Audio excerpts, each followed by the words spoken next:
گفتوگۆی زیاتر دەکەم لەبارەی هەوڵەکانی پێکهێنانی کابینەی دەیەم و بە لە بەرچاوگرتنی و دۆخەی لە ناوچەکەدا هەیە لەگەڵ دکتۆر ڕێبوار بابکەی بەرپرسی لقیدەی پارتی دیموکراتی کوردستان. دکتۆر زۆر بەخێر بیت. دەکرێت سەرەتا بپرسم هەوڵەکانی پێکهێنانی کابینەی دەیەم بە تایبەت لە نێوان یەکێتی و پارتی گەیشتۆ بەکوێ؟ زۆر سپاس سنوورخان، بێگومان هەوڵەکان بەردەوامن. ئەمڕۆ گەڕێکی دیکەی دانوستاندن نێوان ئێمە و یەکێتی هەبوو. ئەم گفتوگۆکانی ئەمڕۆ بۆ ئەوەیە کە لێک تێگەیشتنێکی تازە لەسەر ئەو ئیشکالیاتانەی کە لە ماوەی ڕابردوو لە نێوان ئێمە و یەکێتی هەبوو لە پرسە حکومڕانیەکانە کە کۆمەڵێک بابەتی هەم قەزای سیاسی، قەزای ئەمنی، قەزای پەیوەست بە ناوچە خاڵە سنووریەکانە، کۆمەڵێک بابەتی تر لە خۆ دەگرێت گەنگەشەی زیاتری لەسەر کرا، وردەکاری زیاتر هەیە. لێک تێگەیشتنەکان بەرەو ئەوەی کە بەرەو ئەوەن کە زیاتر بچنە نێو وردەکاریەکانە، بەڵام هەنگاوێکی باش نراوە. بەڵام یەک خاڵ گرنگە ئاماژەی پێ بکەین، ئەو شەوەیە کە پێکهێنانی کابینەی دێم و تەشکیلکردنی حکوومەت ئستحقاقێکی هەڵبژاردننی خەڵکی کوردستانە. خەڵکی کوردستان دەنگی داوە بۆ ئەوەیە کە حکوومەتێکی تازە بێتەکایەوە، بۆیە پێویستە ڕێز لە ئیرادەی خەڵکی کوردستان بگرێ. لایەنە سیاسیەکان ئەوانەی کە دەیانەوێ لەگەڵ پارتیە لە پرۆسی حکومڕانیەت دابن لە بەردەم دوو بژاردن، یان ئەوە تا بێ لەگەڵ پارتی حکوومەت پێک بێن ببن بە بەشێک لە حکومڕانیەت و پابند بن بەو ئیمزانە و بەو بەرنامەی کە لەسەر ڕێککەوتون کە گفتوگۆکانی ئەمڕۆ بەشێکە لەم هەنگاوانە، و یاخود بژاردەی دوم ئەوەیە کە دەبێ ڕێگەی ئۆپۆزیسیۆن بگرنە هەچ لایەنێکی سیاسی بێ مماتەڵێ بە پرۆسەکە بکە و بێوە کات بکوژێەوە بێ ئاستەنگ بەرامبەر پێکهێنانی کابینەی دەیەم تەشکیلکە. ئەمە ڕێگە پێدراو نییە. هیچ هەوڵێکی لەو شێوەیە دەبینن بۆ ئاستەنگ دروستکردن؟ هەتاوەکو ئێستا نەخێریش هەوڵێکی ئاوا ناتۆتەکایەوە، بەڵام بە دڵنیاییەوە ڕەنگە ئەجندای سیاسی هەبێ بێوێت کە کابینەکە دوا بخرێ لە بەرەوەی بڵێن ناوچەکە لە بەردەم پەرەسەندنی تازەدایە. هەمیش کێشەگەلێک کە تاوەکو ئێستا ماوەتەوە لە نێوان ئێمە و حکوومەتی عێراقا، ڕەنگە تاخیربوونی پێکهێنانی کابینەی دەیەم لە بەرژەوەندی هێزێکی سیاسی یا لە بەرژەوەندی قازانجی حکوومەتێکی عێراقی یان ناوچەکە بشکێتەوە. پارتی نزیک بۆ تۆ لەگەڵ هیچ لایەنێکی دیکەی سیاسی بۆ پێکهێنانی کابینەی دەیەم؟ زانین سنوورخان، ئەو بابەتە لژنەیەک پێکهێنراوە. ئەم لژنەیە سەرقاڵی دانوستاندنە لەگەڵ لایەنە سیاسەکانە، ئەو وردەکاریە بۆ ئەم لژنەیە بەڕێزە بەجێ دەڵێن، بەڵام تاوەکو ئێستا هەنگاوەکان پۆزتیڤن و ئەرێنین و ئاماژەی باشن بۆی کە حکوومەت لە ئایندەیەکی نێزیکدا پێک بێ. زۆر باشە. کەواتە با بپرسم تا چەند گرنگە لە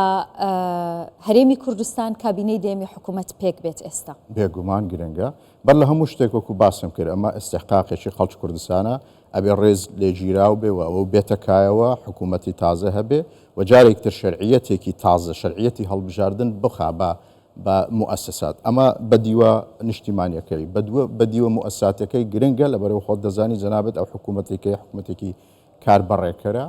و ئێمە بەتایبەتی لەو پرسانێک کە لەگەڵ حکوومەتی عێراق ماوەتەوە هێشتا یەکلایی نەبووەوە پێویستیمان بۆی کە حکوومەتی کارە هەبێ. حکوومەتی کارە لە بڵین مەفهومی سیستەمی سیاسی ئەوەیە کە تۆ شەرعیەتێکی هەڵبژاردنت هەبێ و لەسەر کۆمەڵێک بنەما ئەم حکوومەتە دامەزرێ بە حکوومەتێک بێ هێز و لایەنە سیاسیەکان تایە بەشداریەکی کاریان هەبێ. ئەمە بەدیوە بڵین مؤسساتەکە، بەدیوە یاساییەکەی و بەدیوە دەستوریەکەی گرنگە حکوومەتی هەرێمی کوردستان لە وادەی خۆیان تشکیل ببێ بۆی نەکەوینە فەراغی قانونیوە و ئەو حکوومەتە بە لە بەرچاوگرتنی ئەو هەڵومەرجانێک کە ئێستا هەیە لەسەر ئاسی ناوچەکە و لەسەر ئاسی عێراق زۆر گرنگە پەلەی لێ بکرێت لە ماوەیەکی قیاسی کەمدا ئەم حکوومەتە تشکیل بێت. ئێوە وەکو پارتی تا چەند لەوە تێگەیشتون کە گۆڕانکاریەکانی ناوچەکە وا دەخوازێت کە هەرچی زووترە کابینەی دەیەم پێک بێت؟ ئێمە هەردەمێکە درکمان بەوە کردووە و پێمان وایە ئەوە ضرورەتێکی سیاسیە کە دەبێت حکوومەتێکی کارا و بەهێز هاوشێوەی کابینەی نوێم و کابینەی دەیەم ئەوەی کە لە ماوەی کابینەی نوێم بەهۆی هەڵومەرجی سیاسی ئەوتۆوە نەتوانراوە جێبەجێ بکرێت لە کابینەی دەیەم تەواوکەری سیاست و بەرنامەی کابینەی نوێم بێت کە لە سەردەستی کاک مەسعود بارزانی هاتبووە کایەوە، چونکە خۆ دەزانی ناوچەکە لە بەردەم پەرەسەندنی گەورەدایە بە تایبەتی دۆخی سووریا، لێکەوتەکانی دۆخی سووریا و لە ڕووی سیاسیەوە و لە ڕووی ئەمنیەوە لە ڕووی جیۆپۆلۆتیکای ناوچەکەشەوە ڕەنگە عێراق و هەرێمی کوردستان و جگە لە ڕۆژ ئاوە شوێنی تریش بگرێتەوە. دکتۆر، ئەو گۆڕانکاریانە کاریگەریان هەبووە لەسەر هەرێمی کوردستان یاخود کاریگەریان دەبێت لەسەر پێکهێنانی حکوومەت؟ لە بڵێن لە مەفهومی عیلاقات دەولی مستەڵەحێک پێ دەڵێن هاوکێشەی هێز. هاوکێشەی هێز بەهۆی ئەم گۆڕانکاریانەی کە هەوە هاتۆتە کایەوە هاوکێشەی هێز گۆڕاوە لە نێوان وڵاتانی ناوچەکە وڵاتێکی ناوچەکە ئێستا باڵا دەستر بووە هاوکێشەی هێز لە نێوان پێکهاتەکان بڵێن سوننا شیعە گۆڕاوە ئێستا پێکهاتەی سونە پشت ئەستورترە دۆخەکە لە بەرژەوەندی بڵێن پێکهاتەی سونە ئەشکێتەوە هاوکێشەی هێز لە نێوان هێز و لایەنە سیاسەکانیش گۆڕاوە ئێمە وەکو پارتی و هەرێمی کوردستان تاوەکو ئێستا پێمان وایە ئەو پەرەسەندنانە پەرەسەندنی ئیجابین بەڵام هەموو پەرەسەندنێک دوو ڕەگەزی لەگەڵ یەکێکیان ئەوەیە زەمینە سازی ئەکرێ ئەویتر کاراکتەرەکەیە کە بتوانێت چۆن ئەم زەمینە سازیە لە بەرژەوەندی خۆی کۆتایی پێبێنێ بۆی زۆر گرنگە ئێستا ئەگەر زەمینە سازەکە هەبێ و یا خەریکە لە بار ئەبێ دەبێ ئێمەش وەکو کورد کاراکتەرێکی ئەوتۆبین بتوانین بیقۆزینەوە لە بەرژەوەندی خۆمانی تەواوی بکەین. زۆر باشە دکتۆر زۆر جار ینی شاندی وڵاتانی دیکە دێنە هەرێمی کوردستان و بە تایبەت لەگەڵ پارتی دموکراتی کوردستان کۆ دەبنەوە ئەوان تا چەند بەلایەنەوە گرنگە کارچی زووە کابینەی دەیان پێک بێنرێت بەدڵنیاییەوە ئەوان نەزانن کە هەرێمی کوردستان و حکوومەتی هەرێمی کوردستان بنچینەیەکە لە بنچینەکانی بڵێن ئۆقرەی سیاسی ئۆقرەی ئەمنی و ئاسایشی هەرێمی کوردستان گرێدراوە نەکردنها بە ئاسایشی بڵێن عێراق بەڵکو بگرە بە ئاسایشی ناوچەکە سەردانی ڕێزار کاک مەسوود بارزانی بۆ تورکیا جەختکردنەوە لەسەر ئەوەی کە دەبێ ئاسایشی ناوچە پارێزراوە بێ و دەبێ ئەوەی کە دەگوزەرێ و ڕوودەدا نابێت لێکەوتەی ئەمنی ئەو تۆ هەبێ لەسەر ناوچەکە خۆی لە خۆیدا دەرخەری ئەو ڕاستەیە کە هەرێمی کوردستان کاراکتەرێکی سەرەکی ناوچەکەیە واتوانی ڕۆڵێکی گەورە بجێڕێ بۆیە هاوپەیمانانی ئێمە بە تایبەتی ئۆڕۆپیەکان و ئەمریکاکان کە سەردانی هەرێمی کوردستانەکەن جەخت لەسەرەوەکەن یاخود هاوڕان لەگەڵ ئێمە وەکو پارتی کە دەبێت حکوومەتی هەرێمی کوردستان بە زووی دەست بەکار بێت. چ مەترسیەک هەیە ئەگەر بە زووی لایەنەکان نەگەنە ڕێکەوتن لەسەر پێکهێنانی کابینەی نوێ؟